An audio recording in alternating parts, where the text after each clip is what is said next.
convosco. Ele está no meio de nós. Proclamação do Evangelho de Jesus Cristo, segundo João. Glória a vós, Senhor. Naquele tempo, Jesus exclamou em alta voz: quem crê em mim, não é em mim que crê, mas naquele que me enviou. Quem me vê, vê aquele que me enviou. Eu vim ao mundo como luz, para que todo aquele que crê em mim não permaneça nas trevas. Se alguém ouvir as minhas palavras e não as observar, eu não o julgo, porque eu não vim para julgar o mundo, mas para salvá-lo. Quem me rejeita e não aceita as minhas palavras, já tem o seu juiz. A palavra que eu falei, o julgará no último dia, porque eu não falei por mim mesmo, mas o Pai que me enviou, Ele é que me ordenou o que eu devia dizer e falar. E eu sei que o seu mandamento é vida eterna. Portanto, o que eu digo conforme o Pai me falou. Palavra da salvação.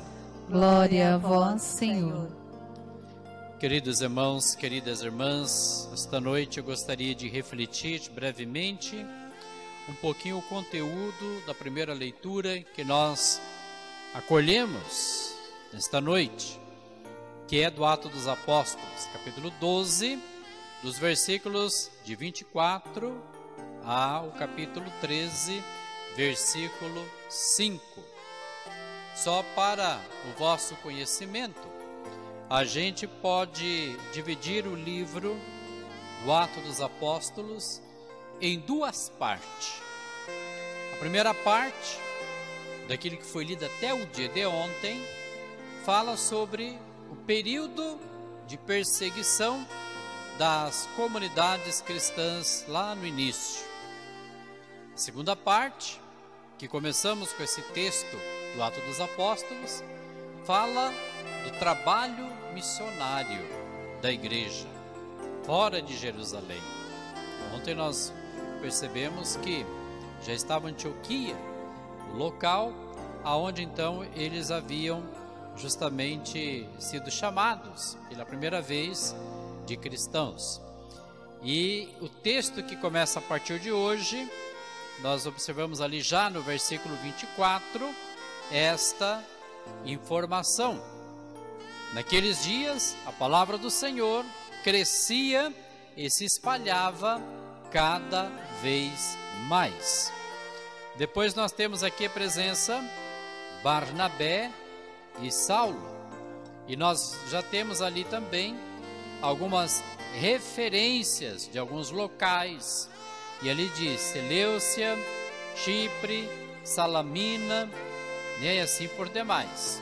Então, esse trabalho missionário. Os apóstolos são enviados pela força do Espírito Santo. O Espírito Santo que os impulsiona a serem anunciadores dessa experiência de Jesus ressuscitado, o anúncio da Boa Nova.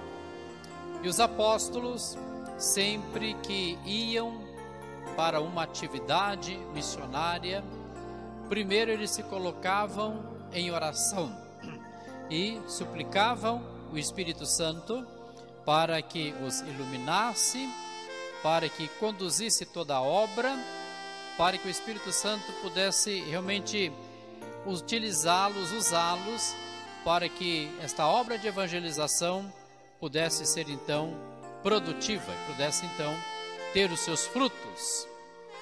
E o que isso tem a ver com cada um de nós no dia de hoje?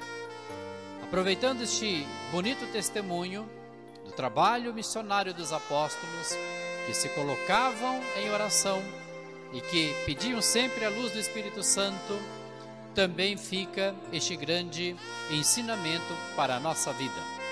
Meu irmão, minha irmã, antes de realizarmos qualquer atividade, antes da gente for fazer qualquer coisa, tomar qualquer decisão na vida, a gente precisa se recolher em oração. Recolher-se em oração significa pedir a luz de Deus para que a gente saiba fazer o que é melhor e fazer o que é certo. Sabe por que algumas coisas, alguns projetos, alguns planos que a gente tem na vida e que às vezes a gente acaba se frustrando, se decepcionando, porque não deu certo? Porque muitas vezes a gente esquece de perguntar para Deus, a gente se esquece de colocar na mão de Deus, e a gente acha que pela nossa inteligência, pela nossa criatividade, pela nossa capacidade, a gente é capaz de dar conta de tudo, de resolver tudo, de fazer tudo, e achamos que por essa nossa ousadia, achamos que nós conseguiremos vitória em tudo. Meu irmão, minha irmã, onde não tem a mão de Deus, a coisa não vai para frente. Aonde nós não colocamos Deus, o negócio não produz nada. E aquilo que nós não entregamos para Deus, não adianta.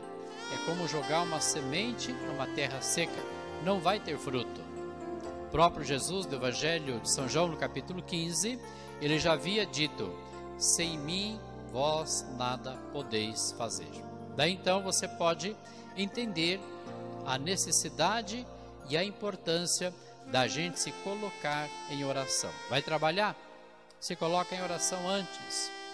Tem alguma coisa para resolver em família? Antes de sair realmente esquentado, feito um trator, passando por cima de tudo, se coloca em oração para realmente saber encontrar as palavras certas para conduzir e encontrar uma solução para uma dificuldade dentro de casa, com a família, e assim por demais.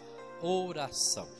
Mas aqui, meu irmão, minha irmã, eu gostaria de chamar a sua atenção para um detalhe. Quando a gente fala que tem que ter essa experiência de oração, não significa uma oração qualquer. Como assim uma oração qualquer?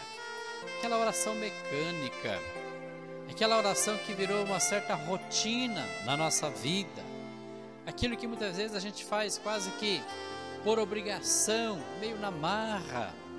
Não é esse tipo de oração que agrada a Deus. O que agrada ao Senhor é a nossa disponibilidade de ter esta consciência de que quando eu estou na oração, eu estou me abrindo para o novo. Porque quando eu estou me abrindo para o novo, eu vou entender que Deus está renovando muitas coisas na nossa vida. E a oração implica da nossa parte fazer a vontade de Deus. Quando nós estamos em comunhão com o Senhor, sobre a ação do Espírito Santo, vamos sentir alegria e paz no nosso coração.